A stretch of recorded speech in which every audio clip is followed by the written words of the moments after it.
What's up, YouTube? Today we visit a website titled Dexterity.com, where Steve Pavlina, the CEO of Dexterity.com and also the CEO of Dexterity Software, goes over an article he wrote titled How to Get More Done in Less Time. He wrote this article on December 3rd, 2004. Let's begin. So when building a business, accomplishing a task, performing an action, or getting something done, our time is our most important and most valuable asset each and every single one of us have. He states, you cannot buy any more than you are given, and the clock is always ticking, and your income is a direct result of how you spend your time. In this article, Steve goes over one practical idea that we can all apply in our daily life, and by doing so, we can increase our productivity and effectiveness without working any harder than we currently do. Sounds fun, right? The idea he came up with is called keeping track of your time. So the first step when it comes to doing better managing your time is to find out how you are currently spending it. He suggests we do this by keeping a time log. And what a time log does is that it allows us to measure our time. And by measuring our time, we can begin to realize where and how we spend our time. We can then reflect on our time log and figure out when we are being productive, when we are relaxing, and when we are procrastinating, and adjust as needed. But Steve wasn't the type of person to say something and not do it.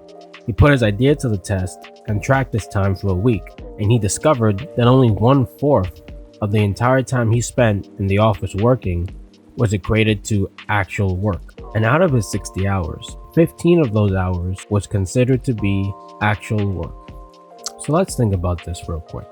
The guy spent 60 hours a week working in his office, right? Working on the job.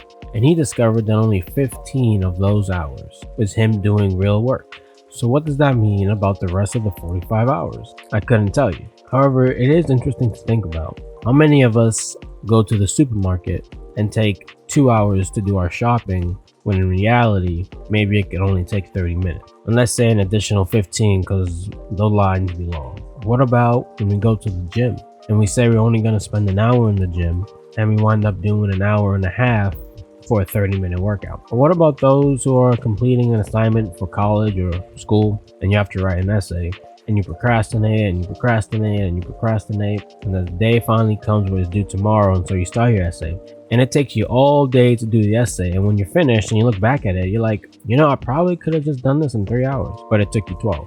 Right, and so if this is the case, well, what would happen if you needed to do 2 essays that day? Did you need 2 days? Did you need to email your professor for a postponement? If it took you 12 hours to do 1 essay, that means you have to spend 24 hours to do 2 essays? Well, Steve wondered the same question. What if he needed to accomplish 20 hours of work? Would that mean you need to spend 80 hours at the office? Pretty insane. Doable, but insane. Well, wouldn't it be possible to decrease the number of hours wasted and convert them into actual productive hours? So instead of spending 80 hours to get 20 hours of work done, how about keep the total time at 60 hours and get 20 hours work done, right? Let's go more into this. A key point to realize here is your income and sense of accomplishment only come from the actual hours of productivity. For Steve, though, that meant for every 4 hours, only 1 was productive, right? That's kind of a bad ratio. How many hours of our time are we wasting on a daily basis? If we could find a way of reducing the amount of time it took to accomplish things, then we would have additional time to do other things. Instead of Steve getting 1 hour of actual work for every 4 hours he spends, what if he could reduce that time to getting 1 hour of work done for every 2 hours he would spend, right? That would be an amazing increase in productivity. And one way to get this done is by realizing that our time is extremely scarce. If we can believe this concept, then we'll be able to force ourselves to become more efficient, right? It is the time constraints that lead us to finding ways to accomplish the same thing in less time. For example, let's say normally you get out of work at 3 and you go to the gym after the work and you get there by 4 o'clock and then you leave the gym, let's say at 6. So that means you spent 2 hours at the gym. But today, you get out of work at 3 again, but you have a doctor's appointment at 5.